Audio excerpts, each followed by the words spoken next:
Heavy shelling शुरू हो गई हमारे पोस्ट के ऊपर। हमारे पोस्ट के पीछे भी गिरी और आप फ्रंट में भी देख सकते हैं 2 जगह बम के गोले गिरे हुए थे। भारत माता की जय।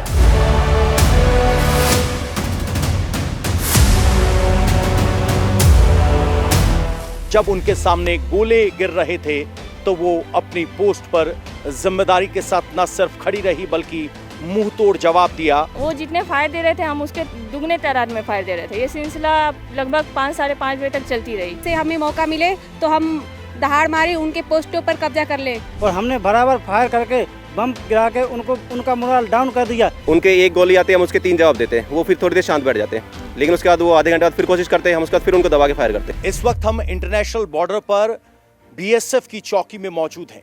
मेरे पीछे आप तिरंगा शान से लहराते हुए देख सकते हैं, लेकिन ये बटालियन कौन सी है उसको बाकायदा हमने छुपा लिया है क्योंकि लोकेशन की गोपनीयता हमारे लिए सर्वोच्च है।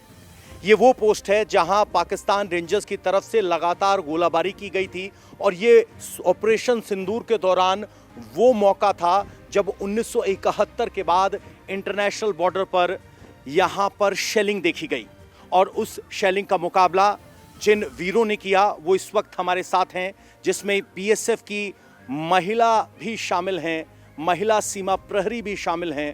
और जब उनके सामने गोले गिर रहे थे तो वो अपनी पोस्ट पर जिम्मेदारी के साथ न सिर्फ खड़ी रही बल्कि मुंह तोड़ जवाब दिया और पाकिस्तान रेंजर्स को समझ आ गया कि वो किनसे पंगा ले रहे हैं।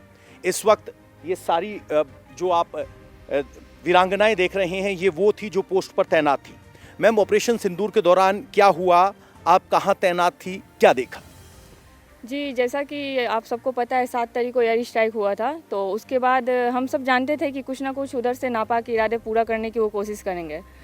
हम लोग डिफेंस को लेते हुए हमारे मोर्चे में हम लोग पोजीशन लिए हुए खड़े थे। जैसे ही उस दिन क्या हुआ कि 12 बजे के लगभग हमारे G2 टावर पे 4 ब्रश फायर आए।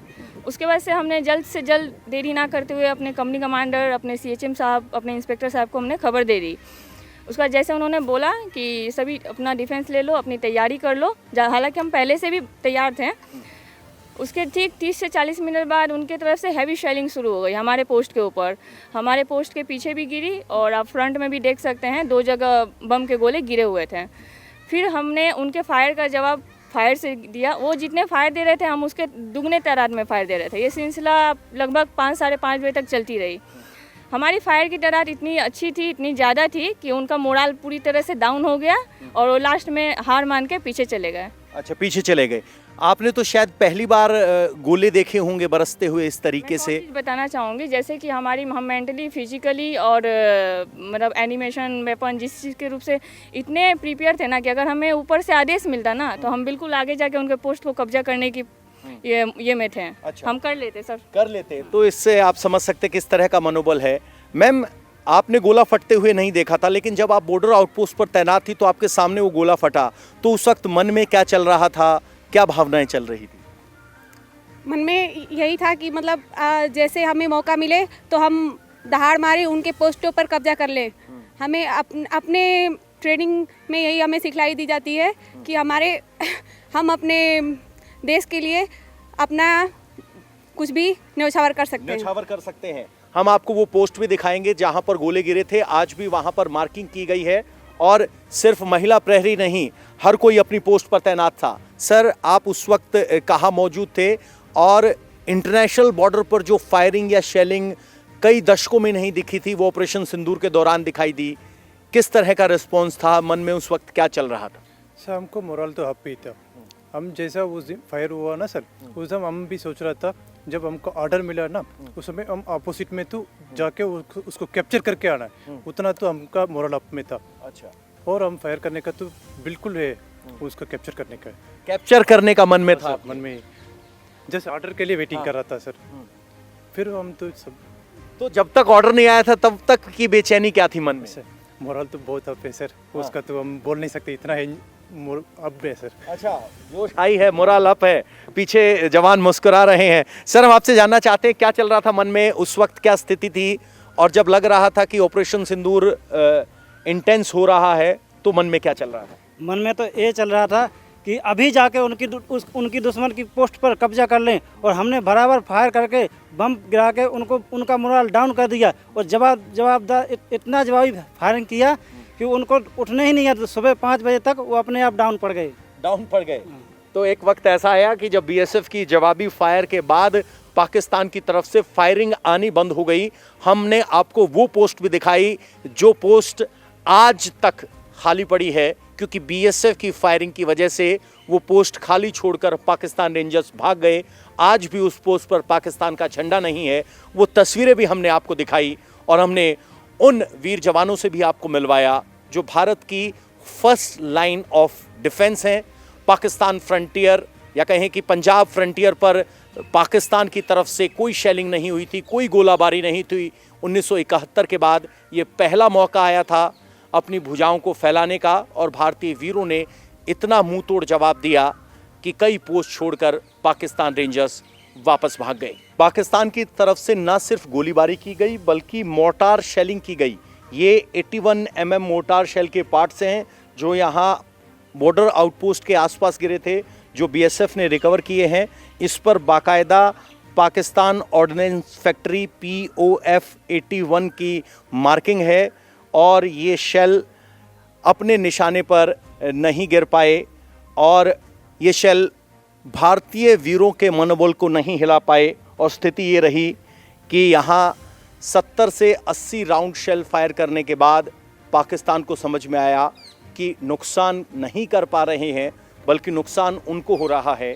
यहाँ से जो फायर किया गया वो इतना सटीक था कि उन्हें अपनी पोस्ट छोड़कर भागना पड़ा, और अब ये पाकिस्तान ऑर्डिनेंस फैक्ट्री की नाकामियाँ यहाँ दिखाई गई हैं। तो इस तरह के शेल, मोर्टार शेल पहले नहीं आते थे, पहली बार आए तो जवाब भी पहली बार दमदार दिया गया, और पाकिस्तान की तरफ से होने वाली फायरिंग को शांत करवा दिया गया। इस वक्त हमारे साथ कंपनी कमांडर दिनेश कुमार मौजूद हैं। उन्हीं की कमांड में ये कंपनी आगे फॉरवर्ड आउटपोस्ट पर ऑपरेट कर रही थी, और उन्हीं की कमांड में कुछ पोस्ट को छोड़कर पाकिस्तान के जवान भाग गए। सर, ऑपरेशन सिंदूर के दौरान क्या स्थिति थी और आपका रिस्पॉन्स क्या रहा? देखिए, जब पहलगाम अटैक हुआ तो हमें अंदेशा हो गया था कि हमारी फोर्सेस भी जवाबी कार्रवाई करेगी, तो हम उसी दिन से अपना डिफेंस तैयार करने लग गए थे। और जब 9 तारीख की रात को हमें इनपुट मिला कि सामने पाकिस्तान कुछ हरकत कर सकता है, तो हमने उसी हिसाब से अपने बंदे, अपने जो ट्रूप्स हैं उनको सही जगह पे प्लेस कर दिया था। हमने अपने वेपन्स वगैरह माउंट कर रखे थे। हम बस तैयार थे कि सामने पाकिस्तान कोई बेवकूफ़ी करे और हमें छेड़ने की कोशिश करे ताकि हम उनका मुँह तोड़ जवाब दें। और पाकिस्तान ने यही गलती की। रात को 9 बजे, लगभग 1 बजे के आसपास उन्होंने हमारे ऊपर फायर स्टार्ट किया, और फिर हमने जवाबी फायर किया।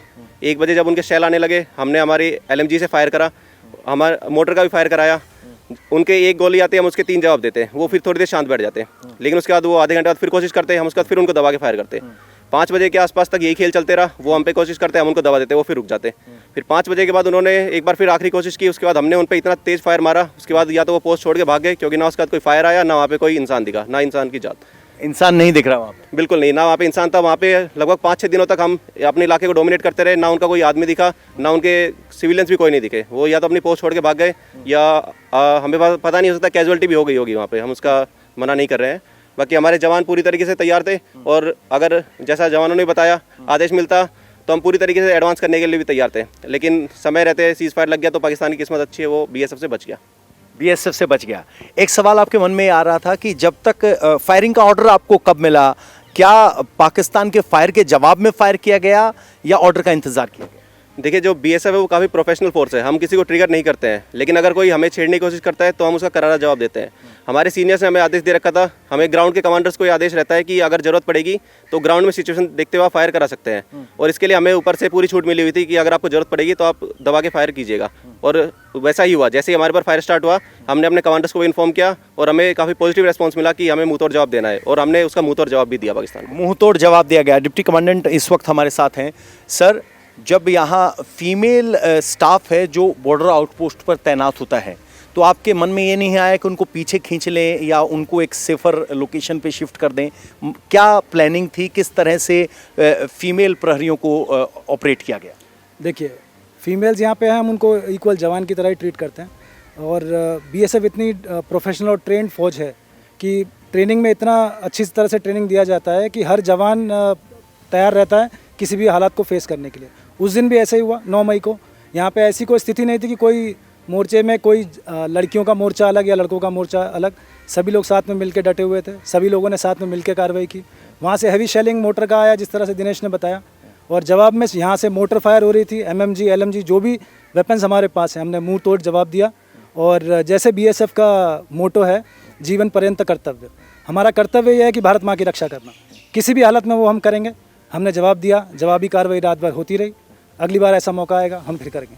एक मन में बहुत से सवाल रहा होगा, पाकिस्तान की फायरिंग कितनी सटीक रही या उनका कोई निशाना तय नहीं था, वो सिविलियन इलाकों को भी निशाना बना रहे थे? देखिए, पाकिस्तान ने कोशिश बहुत ज़्यादा की, उन्होंने सिविलियन पीछे निशाना बनाए हैं। एक जो किसान है उनके घर में भी फायर हुआ है, यहाँ पोस्ट में फायर गिरे हैं, हमारे 2 राउंड पोस्ट के पीछे, मोर्चे के पीछे फायर गिरा है। लेकिन जिस तरह से हमने बताया कि हमारी इतनी अच्छी तैयारी थी कि बावजूद इसके कि उनके फायर गिर रहे थे, हम लोग मोर्चे में अपनी पोजीशन लेके तैयार थे और उसकी जवाब कार्रवाई हम लोग करते रहे। तो आपको बता दें कि एक फायर आने से दूसरा फायर आने के बीच में जो 81 mm की बात हम कर रहे हैं, लगभग 18 सेकंड का वक्त रखता है। तो उस दौरान BSF ने अपनी पोजीशन भी चेंज की, अपना रिस्पॉन्स भी चेंज किया और उस तरीके से फायर को टैकल किया गया। और नतीजा ये रहा कि पाकिस्तान की तरफ से जो फायर आ रहा था, ना वो सिर्फ नाकाम रहा बल्कि इनइफेक्टिव भी रहा। और नतीजा ये रहा कि हमें बताते हुए खुशी हो रही है कि इस बॉर्डर आउटपोस्ट के दायरे में पड़ने वाले किसी भी पोस्ट पर किसी भी तरह की कोई कैजुअलिटी नहीं हुई, जबकि पाकिस्तान की तरफ से कैजुअलिटी और पोस्ट छोड़े जाने की खबर है। ऑपरेशन सिंदूर अपने आप में अलग था। DIG BSF SS चंदेल इस वक्त हमारे साथ हैं। सर, पहली बार देखा गया कि ड्रोन का बहुत इंटेंस इस्तेमाल हुआ, तो उसको कैसे भांपा गया, नापा गया और डिस्ट्रॉय किया गया, उसके लिए क्या कुछ प्लानिंग थी? जैसा कि हमें पहले से ही अनुमान था कि इस बार जब भी पाकिस्तान कोई दुस्साहस करेगा तो बहुत पॉसिबिलिटी है कि वो ड्रोन के द्वारा ही हमला करेंगे।